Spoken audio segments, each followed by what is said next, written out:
Some aspects of my life I don't claim that I still even today. A lot of if I'd had maybe one home that I'd lived in, if that I'd had more decision-making opportunities. What if I didn't have a diagnosis of anything when I did? If only I had found my own way. What if my life was more written by me rather than by those people sort of pulling and tugging externally?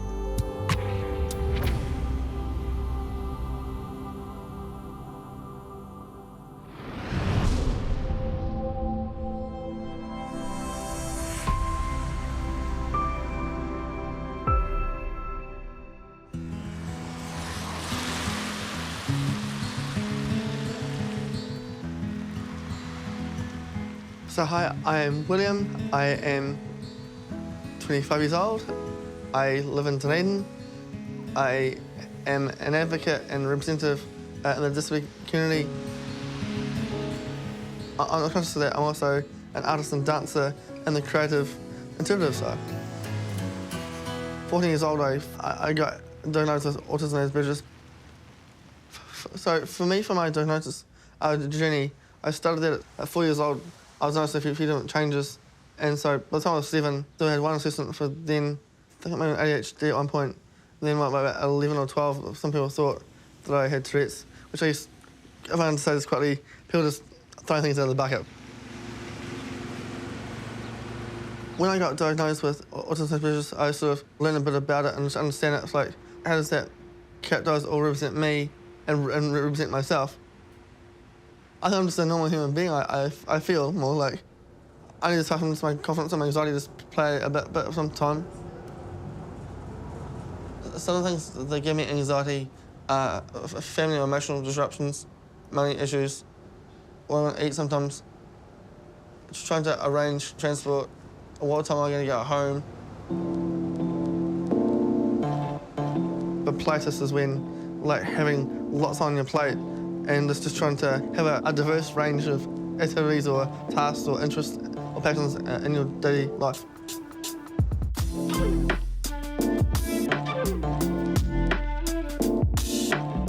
Will's a theoriser, a neologian in terms that he makes up words, but he deeply thinks about issues that are important to him. My favourite made-up word of his is that he describes himself as a platist. So he, other people tell him sometimes that he takes on too much. I am the director of the Donald Beasley Institute. We're focused on research and education in the field of disability, but we have a very particular and strong focus on learning disability. Central to our work is a really inclusive research approach. In research, we talk about theorising all the time, and Will, he loves coming up with the ideas. He's a huge thinker.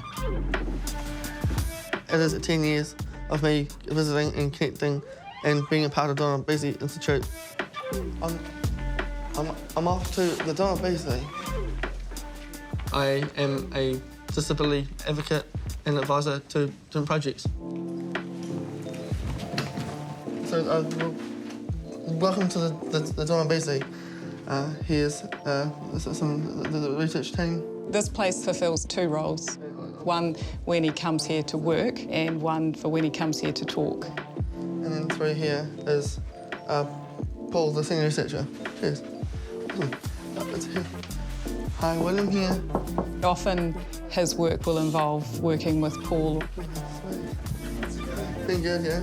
Paul's office is a place that is safe and where he can be himself. Yeah, sure. So I'm currently sitting in my green chair.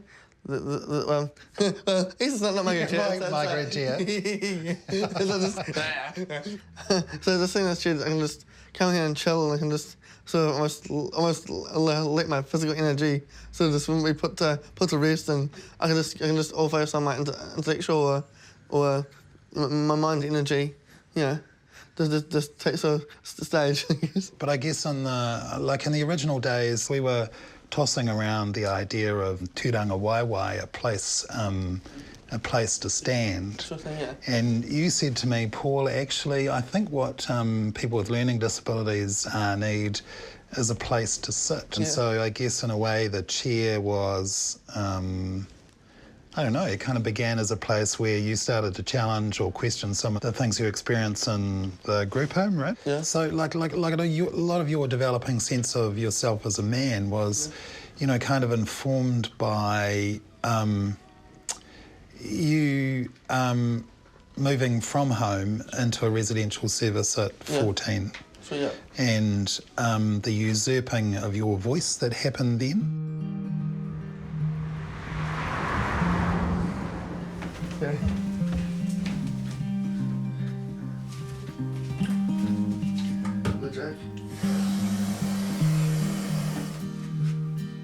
My family, I have my dad that lives with his family, and then also I have my mum that lives just with my cat at home. Since I was 14 years old, I've been living in my residential service. So I always reflect like having to readjust to there. I used to have all those offenness of unsettled or having to readjust. Had this different sort of aspect of me in each home, I guess. I remember when I was a kid, me and my dad used to go and have jam on it's a jam with cheese, jam cheese sandwiches. They were always I could have had for picnics. It's a bit hot, yeah. Okay. So this is my room. When I was young, me and my granny used to read a lot, and she helped a lot of my reading. We used to she do a chapter, and I used to do a page, and then over months gone by, sort of it went to almost like page by page, and then almost like went to line by line until I was reading the full book, and I was very pleased with that. And I used to, ever since I always been a fan of books, like you know. Here's a document I got many years ago. This is one of the first books I got around sort of disability and autism and that type of stuff. Apparently, I have some connection to Poland through some of my dad's family's ancestors, I think. So there's a book here, Out to the Future. I was interested in the future and how to create my life. Yeah, and yeah, in ways of different, help find the life that they can bring me strong. Yeah, sweet.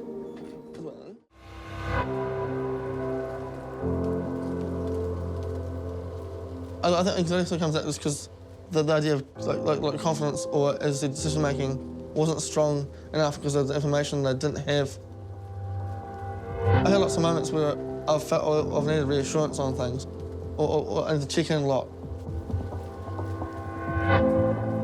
I don't think you can underestimate the damage that's potentially done when from 14 to adulthood, there's no personal agency in your life. For example, money is a mystery and contracts, finding a house for yourself, all of these things weren't even ordinarily expected. You know, that wasn't your expected trajectory, was it? That wasn't the way your life was going to play out. True. Trying to understand why it was so hard to make the ordinary adult transition from living in a community group home to actually living in a self-authored life.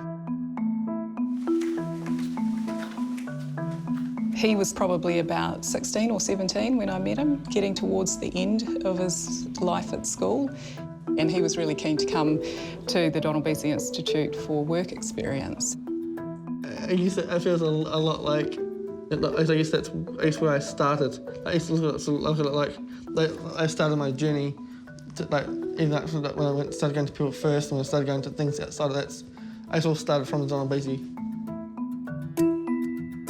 I actually met Will through my partner Paul, who works at the Donald Beasley. I think back to a way that he described himself actually, which was as a platist, and as a person that puts all of these different things on his plate. And as he goes around doing that, he kind of collects us on the way. I am the General Manager for the South Island for CCS Disability Action. So as an organisation, our focus is really on people being included in the life of their family and community in everyday settings. When I first met Will, he was living at Mount Cargill Trust, and at that stage, gosh, he was probably 17 or 18, and was kind of clear that he thought that there would be a different place for him to live in the future, but that was probably quite a wee way off.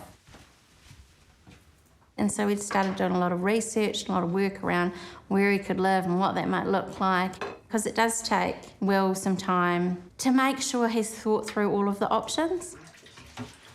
And so for him, that's probably added levels of anxiety at times that have made him really uncomfortable. But in true Will fashion, he just keeps going and he keeps looking for the next solution and the next idea. There's a lot of talking in my life, but still working out on the action side. I guess it's sometimes, I think a lot of things, and especially a lot of things, I just don't always get into the action side of getting things either achieved or the journey to success, I guess, Such great things about starting to live your life a bit more independently, but it's also really hard as well. Like trying to find a home that fits well. Yeah. That's one big thing. Like I used to I've usually had most of my time still do, until now at this point, living in a room that just never really I don't really understand how the option could be a small unit house, Over 18 months, it got to the point where everybody around the table went, come on, Will, leap of faith, let's just give it a go. But now have we It's it now. Now, after 2 years of living in the community, he's tried 2 or 3 different options, and now he's gone, actually, I want to live by myself, and he's on a hunt for his own flat.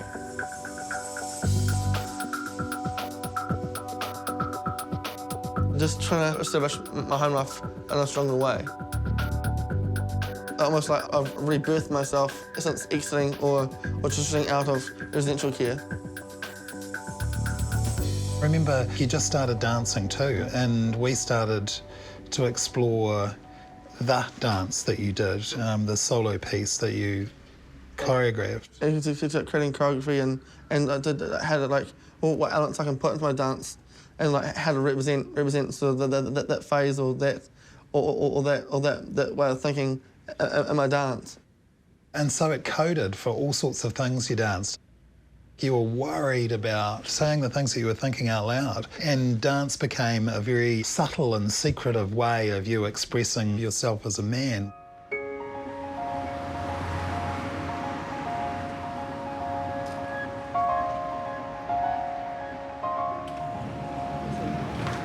Okay, this is where my dance, this is where I sometimes dance. I'm going to the dance room now. The dance has helped me to loosen up on my body, maybe working on my voice and speaking and presenting in open public spaces or group situations. For me, I was just trying to find a way of scripting or sort of writing a bit of my own decision-making pathways. Hello. Hi, Hannah. Hey. Good, how are you? Welcome to dance class. Thank you. Thank you. How are you? Doing good, yeah. Right down here. Awesome. Cool. Awesome. Having a good day? Having a good day, yeah. Yeah, pretty good. Awesome. Yeah. Yep. Ready to do some stuff? Ready to do some stuff, yeah. I'll take my shoes off. Awesome. I'm Hannah Briggs, and I'm co-founder of GASP Dance Collective. I've been running inclusive dance classes for adults with and without disabilities, and we focus on creativity, performance, dance fitness, and just generally having lots and lots of fun. Dance is just such a amazing art form for anyone that maybe finds, well, not even finds words. I mean, some people find words difficult, or some people have a lot of words they want to explore, and it's a way to, it's a way to be expressive, but in a really physical sense. We have to really trust each other, so you have to pull away. And if I let go, Will would go crashing on the floor, but I'm not going to do that. Yeah. No, so I think I did the elastic jar type thing. So you kind of, the movements build up. This dance, just trying to explore who I am and trying to find also my journey of how I just sort of break through a lot of things and trying to fight for me to be my own self. For Will, he's just got so many ideas, there's so much going on in his amazing brain that being able to find different ways of exploring these ideas and expressing himself is really beneficial. So whether that's dancing or writing, public talking, he's getting it all out.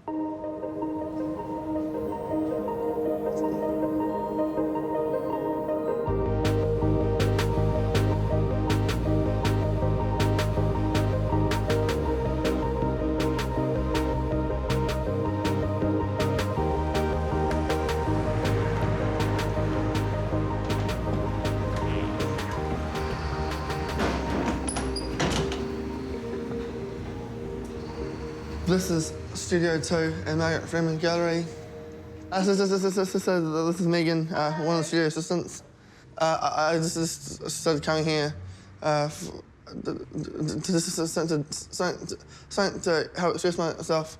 As I was starting into dance, I also start getting into art as well, which I always used to like drawing and doing creative stuff.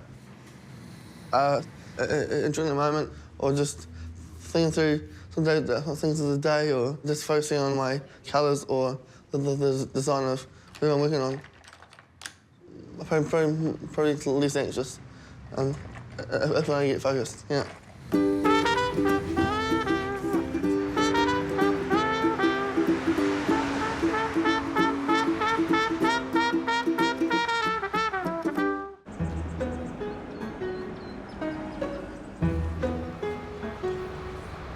Here we go. Going over to Toastmasters. I was wandering around and all of a sudden I saw a sign for Toastmasters. I'll try this time and see if I can wander in and sort of try out a session.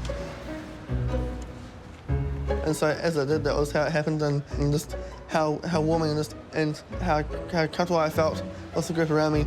I think it's helping me in terms of helping me speaking and I really just need to find a moment to slow down.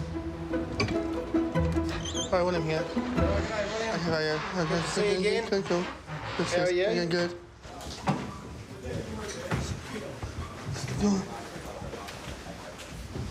Hello, welcome. Hey guys, welcome. Hey Will, how you doing? I'm good. Our speaker this morning is William, and I'd like to welcome Will to the lecture.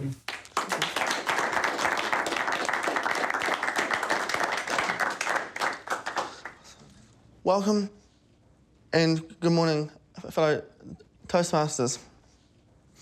My name is William, and today I'm going to talk to you about caring for our feline counterparts. Men's real best friend, the cat. In the minutes that follow, I'm going to convince you that cats are really very friendly and a lot of fun to look after.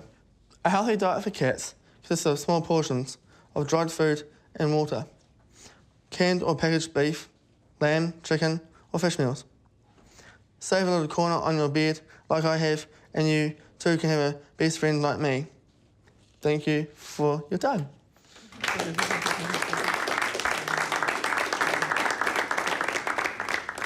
It was posture and a grin and eye contact.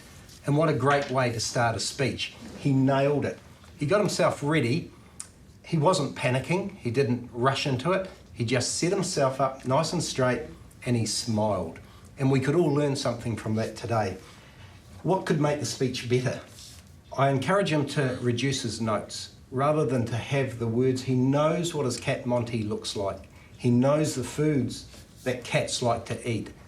So congratulate William on a great speech and look forward to his next one.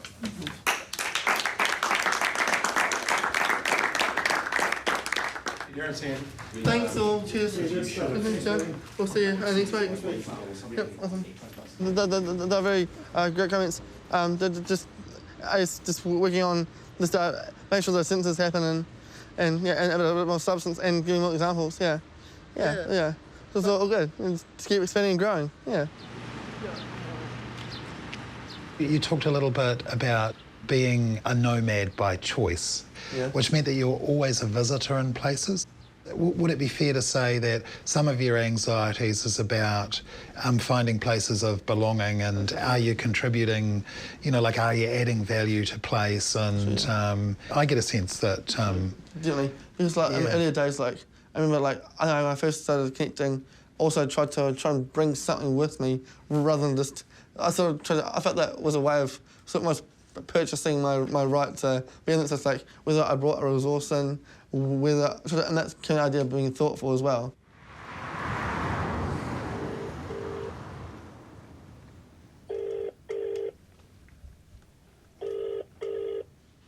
Hi, Will. Hi Josh, William speaking. Hi, I just missed your call. Is everything okay? Everything's okay. Just wondering, are you keen to go to town tonight? Yes. Awesome, that'll be great. Awesome. Yeah. For sure, I'm just going to get ready myself. So we'll see you soon. Okay. Awesome, cheers. All the best, Josh, we'll see you soon. Okay, bye-bye. Bye, awesome. Bye. Hey. Alright, here's my clothes for tonight. I'm just going to decide which ones I'm going to wear. Okay. I've sort of not really engaged or invested enough in emotionally or socially in friendships. I found this sort of easier with the professional relationships. Let's go, I'll take my phone course for it. So let me sort that out. Listen, I need to be some more in somehow, or just allow to loosen up a bit more. Yes.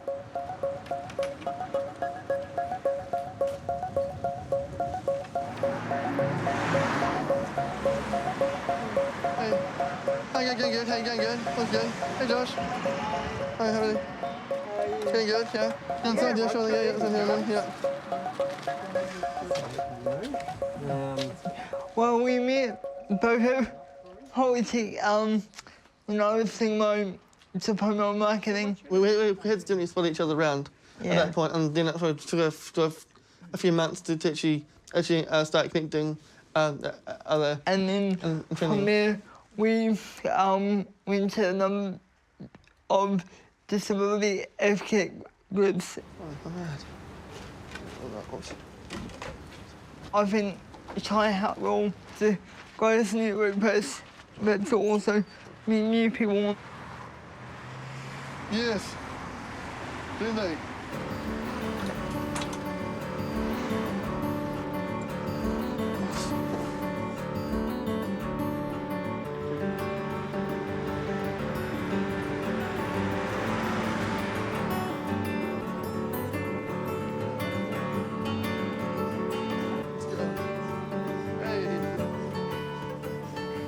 We enjoy socialising. Well, we like going out to the bars, we like going out to cafes. Hello. Can I get a lemon and lettuce? What do you think? Socially, yeah, I'm almost like put up the fence line, the gates are about to be open, or the fences just to be knocked down, you know. Otherwise, there's something with a squid, but I'm unsure what tamarind dressing would represent. I've seen a significant change in his confidence and his ability to relate to people. We've still got a long way to go, but I hope you get there. Hey, Okay, yeah?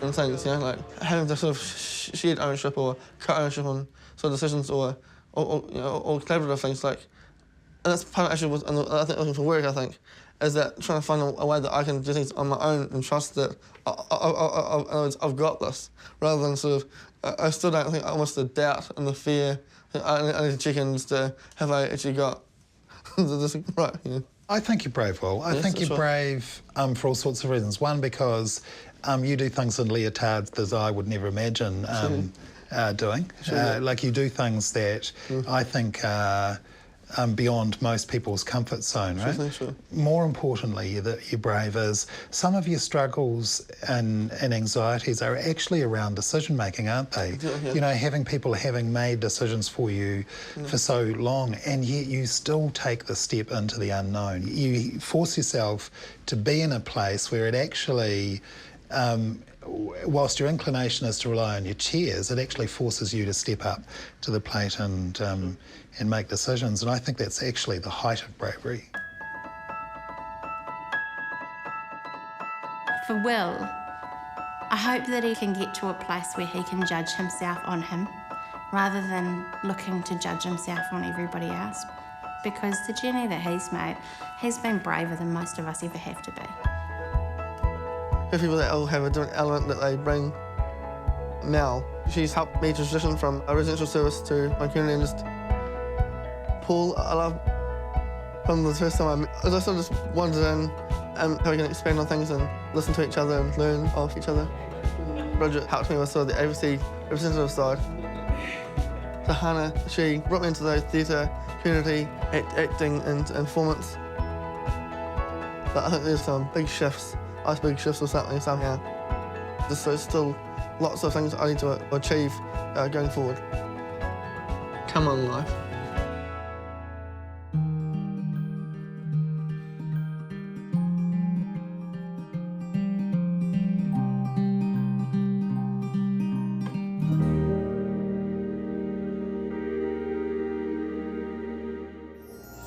Attitude was made with funding from New Zealand On Air.